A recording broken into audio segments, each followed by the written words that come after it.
Most people believe their power is stolen by others, by bosses, lovers, or society. But the truth is far crueler. Power is not taken from you. It leaks from you, drop by drop. Every time your mind panics, your mouth betrays your thoughts and your mood exposes your weakness. Today we fix that. Today, you reclaim what you surrendered without a fight. This is the power trinity: mind, mouth, and mood. The three pillars that separate the master from the pawn. Control them, and you command the world. Lose them, and you will serve it forever. Power is not a gift. It is a calculation, a cold, precise science of self-command. Every empire, every throne, every dynasty began in the silence of one disciplined mind. The greatest mistake ordinary men make is believing power is external: wealth, position, respect. In reality, those are the symptoms, not the source. The true source is internal, a trinity that determines your every move. The first part is the mind, your inner council, where every thought becomes a soldier, every belief a weapon. If your mind obeys you, your world obeys you. If it doesn't, you live as a slave to your fears and impulses. The second is the mouth, your instrument of deception, diplomacy, and destruction. Most men talk themselves into ruin, while the wise remain silent long enough to learn the weaknesses of others. Words are never harmless. They build empires or burn them. The third is the mood, the unseen climate that decides whether others fear you, follow you, or forget you. Mood is your invisible armor. When it cracks, the world smells your insecurity like blood in the water. These three, mind, mouth, and mood, form the trinity of dominance. You cannot master one and neglect the others. They are interlocked gears of the same machine, and the machine is you. To rule anything outside, you must first conquer within. Power begins when self-control becomes your religion. Now let us begin with the first pillar, the mind. The mind is your fortress. It is the throne where you sit unseen, commanding every action, every tone, every glance. The weak believe their thoughts are private. They are not. Whatever dominates your mind eventually leaks through your face, your speech, your presence. If your mind is chaotic, your aura is chaotic. If your mind is disciplined, your presence commands silence. To master your mind, you must first understand that it is not naturally loyal. It is wild, restless. Addicted to distraction, pleasure, and fear, it craves constant stimulation, constantly begging you to react, to defend, to justify. But every reaction is a confession of weakness.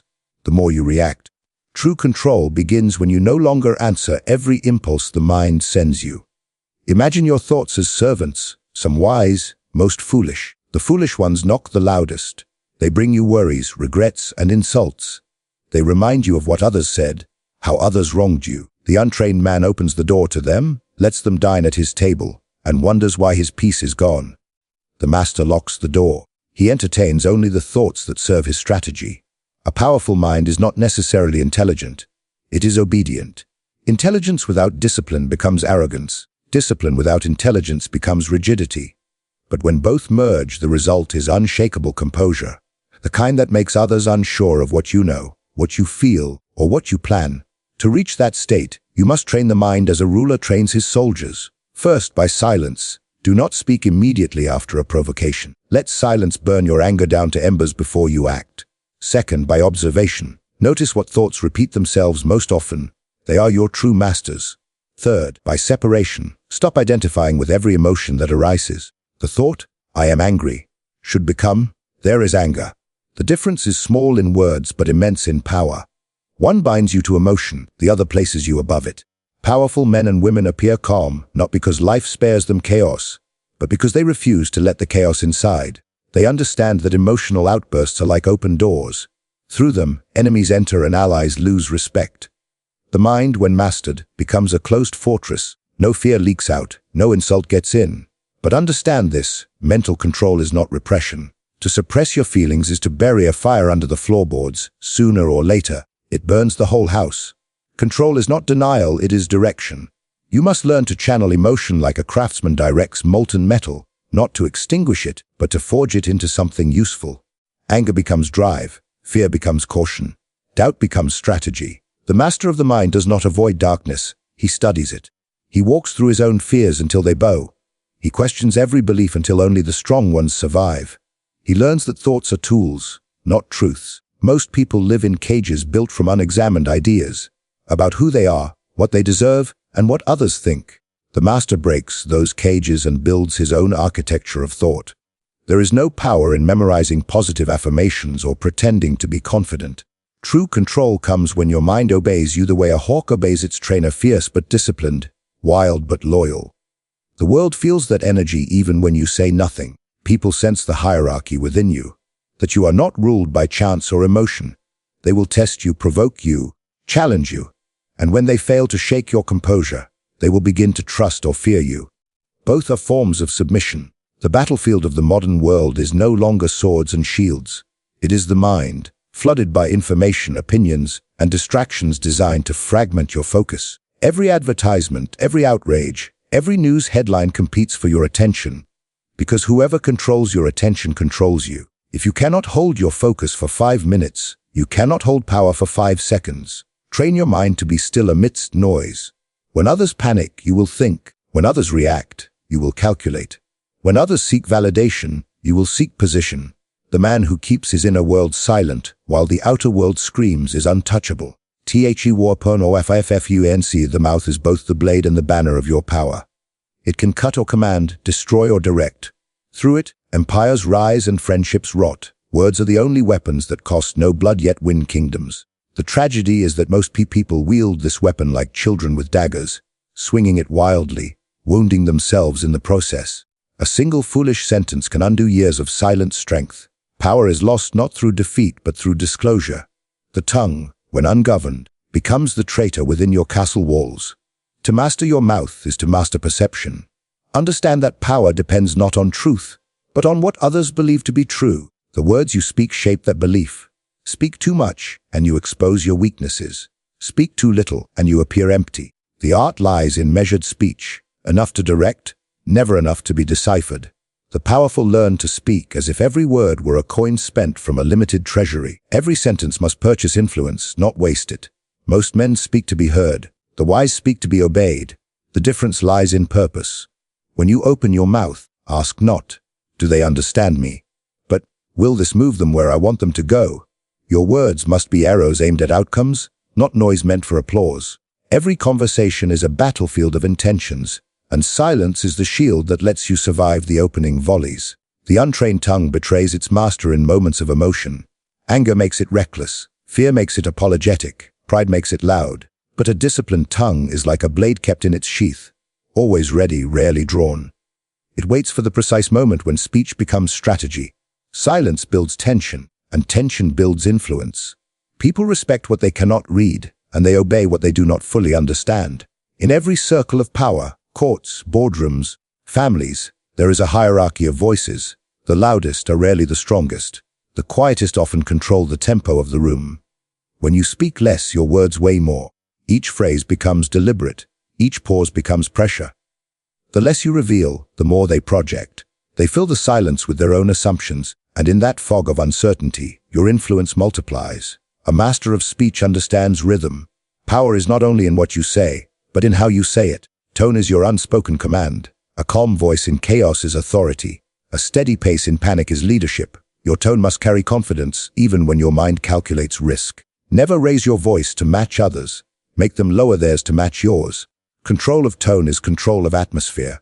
But the true genius of verbal mastery lies in disguise. The most dangerous minds rarely speak in confrontation. They speak in suggestion, in gentle nudges that make others believe the idea was their own. To control others openly invites resistance. To influence them subtly ensures loyalty. Say little, but make what you say echo in their heads until they mistake your will for their own thought. The finest manipulation is invisible, and the most powerful speaker rarely appears powerful at all. Observe how the powerful use compliments. They do not flatter to please, they flatter to disarm. A well-placed praise is a key that unlocks guarded egos. Once the ego opens, information flows freely. That is the true function of the mouth, to extract, not express. Every conversation should yield something: knowledge, trust, leverage. If it yields nothing, it was an act of weakness disguised as friendliness. You must also learn when to lie and when to be silent. Lies are tools, not sins. Truth is not always power. Sometimes it is vulnerability. Speak the truth only when it strengthens your position. When it doesn't, remain silent or reshape it. The world rewards not honesty, but effectiveness. However, never lie needlessly. A liar who lies for sport becomes trapped in his own web. Lies must serve strategy, never vanity. The mouth must also learn the discipline of restraint in victory. The moment after success is the most dangerous. Pride tempts the tongue to boast, and in that boast lies the seed of downfall. The silent victor rules longer than the talkative conqueror. Every achievement should be cloaked in understatement. Every plan should be hidden beneath humility.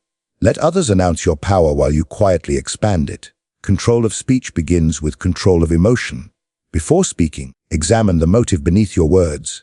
Are you speaking to assert dominance or to mask insecurity? Are you speaking to teach or to be admired? The motive defines the outcome. Speech without awareness is self-sabotage. The disciplined mind filters words through intention. The undisciplined mind lets the mouth run faster than thought. In argument, never aim to win. Aim to exhaust. Let the other speak until their passion consumes itself. Respond with calm precision, not volume. People remember composure longer than correctness. A calm opponent is feared, a loud one is pitied. The one who controls his tone controls the terms of the debate. When speaking to superiors, speak less than they do. It flatters their vanity and hides your intent. When speaking to inferiors, speak just enough to inspire respect, not closeness. Familiarity breeds imitation, and imitation weakens your position. Maintain a linguistic distance that reminds others they are not your equals in command or clarity. Every word that leaves your mouth should serve a purpose. To conceal, to convince, or to command. Anything beyond that is noise, and noise is the enemy of influence. The powerful use silence as punctuation. They know that the pause after a statement is where the mind of the listener fills in the meaning. And it is in that moment of uncertainty that power plants its seed. Your speech must become an art of warfare disguised as conversation. Every tone, every pause, every phrase must be part of a larger campaign to shape perception, control emotion, and direct thought. A careless sentence can expose your plans. A calculated one can make others build them for you. Master your mouth, and you master perception. The most valuable currency of power, tichi modi, ti maskaf kamen mood, is the invisible crown of power. It is what people feel before they hear your words or see your deeds. It announces you before you speak and lingers after you leave. Men rise or fall not only by their actions but by the energy that surrounds them. The ruler's mood is the weather of his world. When he storms, his people scatter. When he shines, they follow. Those who cannot govern their mood are ruled by it, tossed between confidence and despair like ships without anchor. Mood is not a feeling to indulge. It is a weapon to forge. Understand that your mood shapes not just perception but outcome. When you enter a room with irritation, tension multiplies. When you enter with composure, chaos softens. This is no mysticism. It is the law of emotional gravity.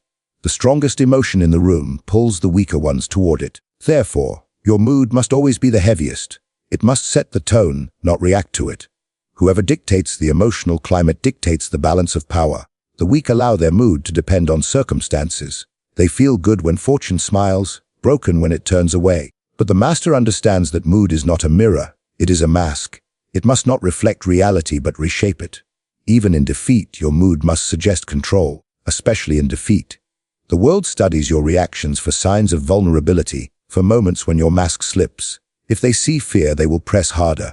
If they see calm, they will hesitate. Power is not the absence of emotion, but the mastery of performance. The art of mood begins with awareness. You must know the storm inside you before it floods your composure. Most people are strangers to their own emotions. They mistake agitation for passion, doubt for intuition, despair for depth. But the ruler studies these inner tides as a general studies the terrain. He learns when to advance and when to wait, when to conceal and when to display. Mood, like any weapon, must be sharpened before use. Composure is the highest display of strength. It does not mean coldness or indifference. It means unshakable presence. It is the difference between reacting and ruling. The composed man listens while others rant, waits while others rush, calculates while others crumble. His mood remains still while the world trembles, and that stillness radiates a quiet threat. Others sense it instinctively, that he cannot be moved easily, that his calm is not ignorance but control. Your mood is also your armor. When others insult you, they seek entry through emotion. The moment you react, you open the gate. But if your expression remains unaltered, if your tone remains steady, their weapon dulls against your stillness. They lose certainty. They begin to question themselves. Your restraint becomes their confusion. This is the true essence of psychological dominance, not loud intimidation, but silent command. But do not mistake composure for passivity. It is not the absence of feeling but the redirection of it. The master does not suppress emotion, he harnesses it. He transforms anxiety into vigilance, sorrow into depth, anger into momentum. Each mood becomes fuel, not fire. The untrained man burns in his own emotions. The trained one forges them into discipline. This transmutation of feeling into focus is the alchemy of authority. Every leader, every manipulator, every conqueror understood the theater of mood. They knew that people do not follow logic, they follow atmosphere. If you appear confident, others will assign you competence. If you appear uncertain, they will assign you weakness, regardless of your actual ability. Your mood must therefore project certainty, even when uncertainty consumes you. Appear sure, and others will provide you the strength you lack. Appear shaken, and even your allies will abandon you to steady themselves. The stage of power is always emotional before it is rational. A crowd obeys the one who controls its temperature. In public, your mood must be a calculated performance, a mirror of what serves your strategy, not what mirrors your truth. Show warmth when you need loyalty, distance when you need fear, sorrow when you need sympathy, indifference when you need mystery. Mood is costume, wear it deliberately. Yet the greatest mastery of mood happens not in public but in solitude, when no one watches, when pressure mounts, when betrayal stings. That is when the true test begins. Can you hold your posture when no advantage is visible? Can you look unbroken when everything shakes beneath you? The world will not give you time to gather yourself. You must already be trained. Discipline is not built in the moment of crisis. It is built in silence long before the storm. Mood discipline requires physical control. The body and mind are accomplices. Your breathing dictates your tone. Your posture dictates your energy. The simplest adjustments, a slower inhale, a deliberate stance, an unhurried gesture, can shift your internal chemistry. The wise train their body to trick their mind. They breathe like kings even when fear tightens their chest, and eventually, the mind follows the body's lead. Beware of those who can read mood. They are dangerous. They sense weakness beneath politeness, hesitation behind a smile. Therefore, your mask must be layered, the outer one for the world, the inner one for the watchers. Let your true mood be known to none. Not your friends, not your rivals, not even your reflection. When your emotions are unreadable, others lose strategy against you. Ambiguity is the fog in which power moves unseen. Remember, your mood not only influences others, it teaches them how to treat you. If you appear easily disturbed, people will disturb you. If you appear unshakable, they will tread carefully. The world is a mirror that adjusts to your emotional posture. You do not react to it, you instruct it. Each morning when you rise, decide the mask you will wear. Decide the temperature you will bring into every encounter. Then hold it, protect it. Live within it until it becomes indistinguishable from who you are. Mood is command in disguise. It speaks louder than authority and lasts longer than logic. It is the silent force that bends perception, shapes alliances, and determines who follows and who falls away. To rule the external world, your inner weather must remain unchanged through every storm. THNMY. Teach self wuichen. Every empire that has ever fallen began with an internal betrayal. Not by outsiders, not by rivals, but by the rot that grew inside its own walls. The same is true for man. The greatest enemy you will ever face is not another person, not fate, not circumstance. It is the version of yourself that refuses discipline, that craves comfort, that surrenders to impulse. You are your own conspirator, the silent saboteur who leaks power through weakness disguised as emotion, distraction, and pride. Until you confront this enemy within, you will build nothing that lasts. The self is a divided kingdom. One part seeks greatness, the other seeks ease. One part dreams of legacy, the other of pleasure. These two forces wage constant war within you, and whichever side wins decides the course of your life.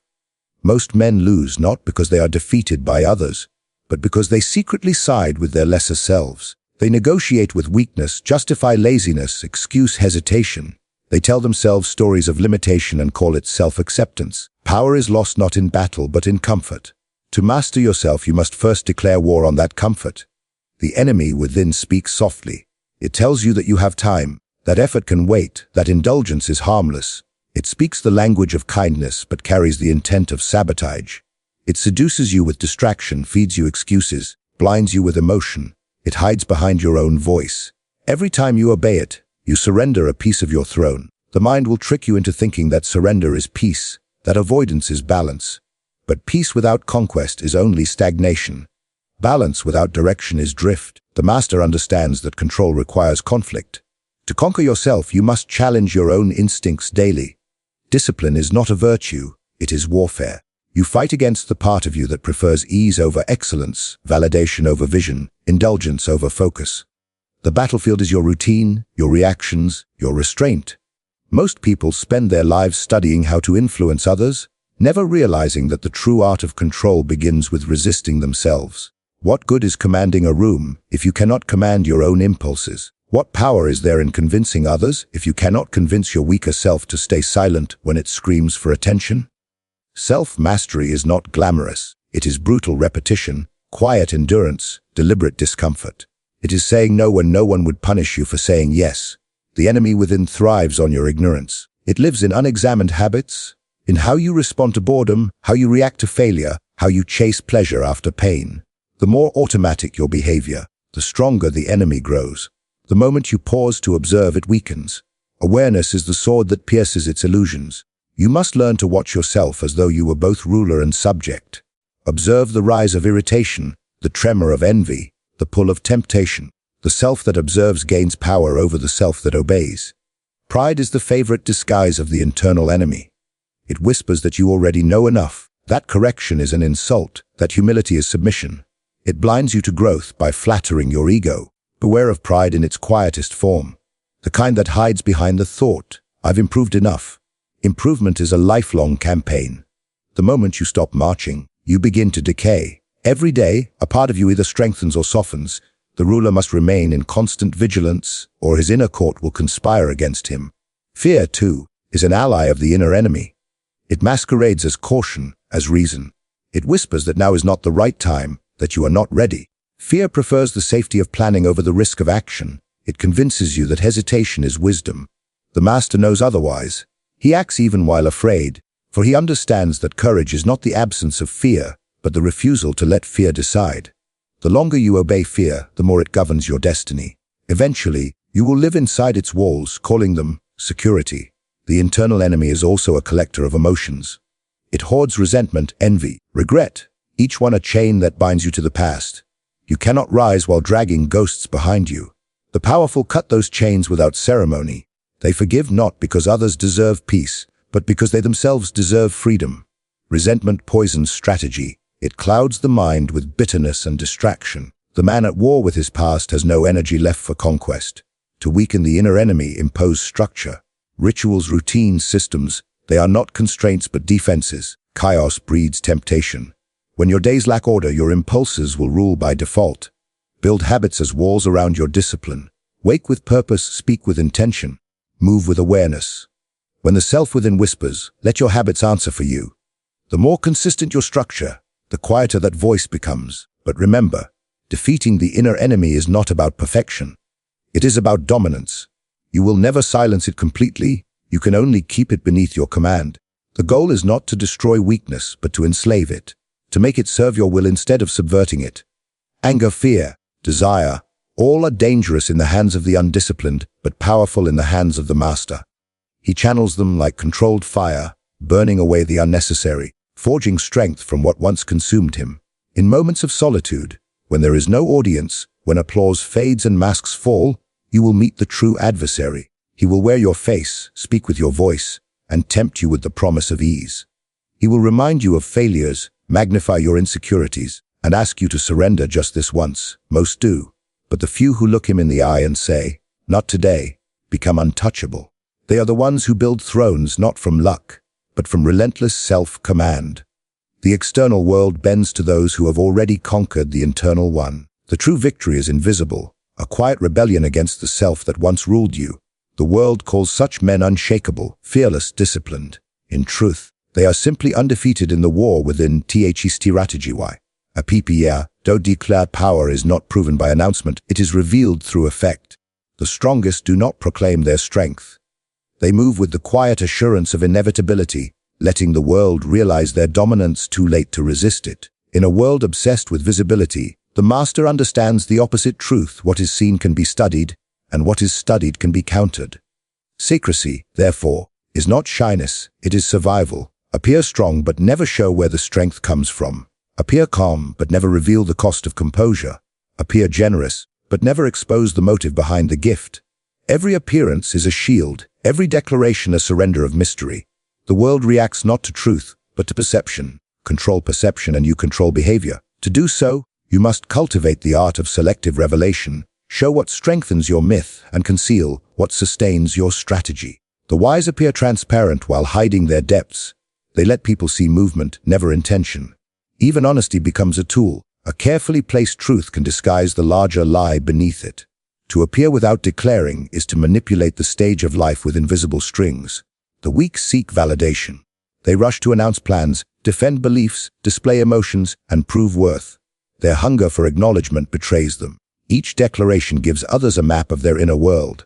Where to press, how to provoke, what to promise. The powerful, however, cultivate mystery like a weapon. They reveal nothing that can be used against them, and in doing so, they gain the most valuable of advantages: uncertainty. Others cannot fight what they cannot define. Ambiguity becomes armor, unpredictability becomes deterrence. To appear is to perform control without explaining it.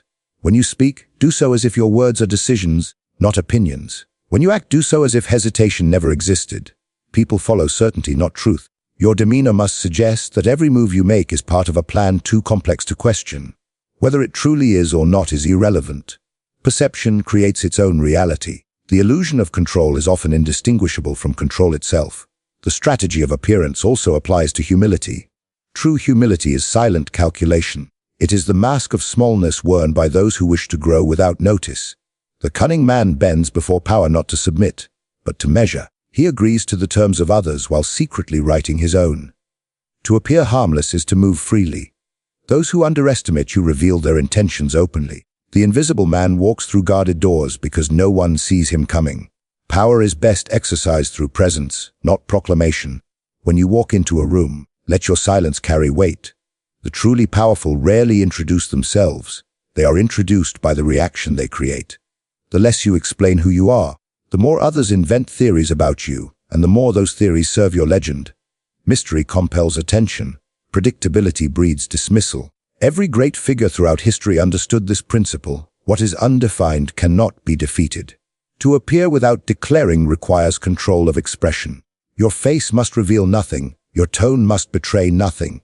Your gestures must mean only what you intend them to mean. Most people communicate too much with their emotions, leaking honesty in moments of excitement, fear, or anger. The master rehearses his silence as others rehearse speeches.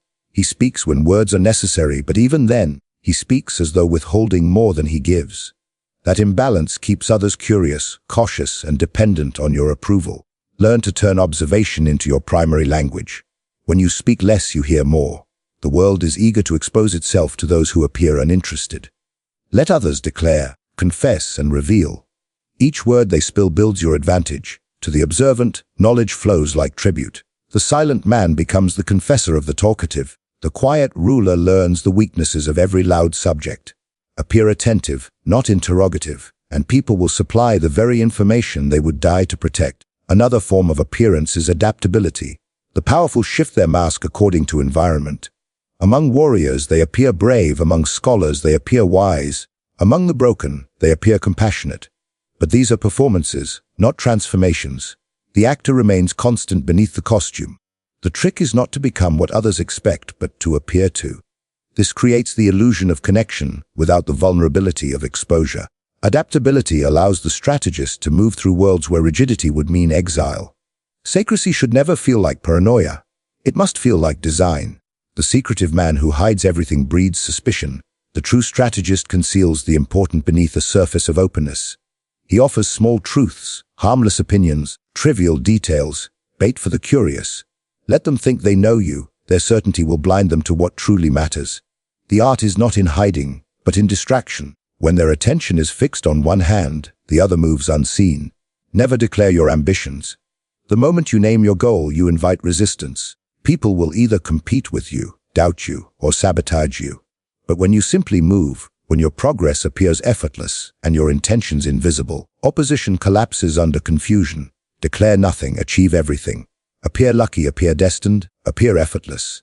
And those who see your success will attribute it to chance, not calculation. That misjudgment is your protection. Even in moments of triumph, appear modest.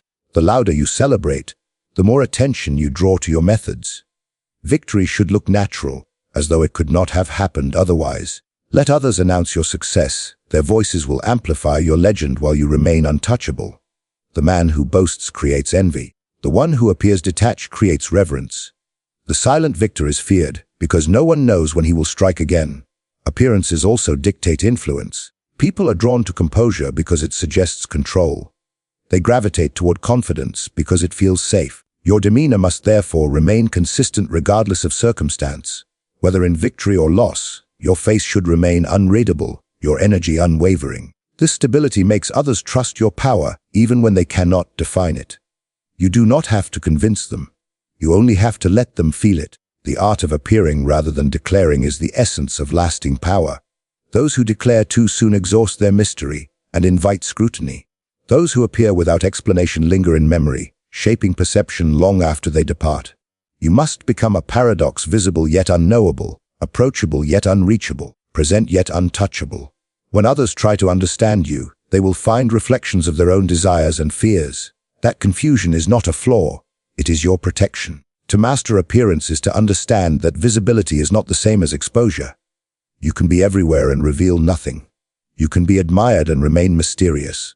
You can seem simple while concealing complexity. The game of power is not about being known, it is about being felt. The silent strategist leaves no trace of his path, only the echo of his presence. Power is not found in luck or circumstance. It is built in silence, refined through control, and revealed through precision. When you master your mind, your mouth, and your mood, you become a force the world must reckon with. The weak will wonder how you do it. The wise will recognize the discipline behind the mystery. Remember, the throne belongs to those who rule themselves first. If this lesson stirred something in you, if you're ready to rise above chaos and build unshakable power, then stay with me. Subscribe, and let's continue crafting the mind of a ruler, one strategy at a time.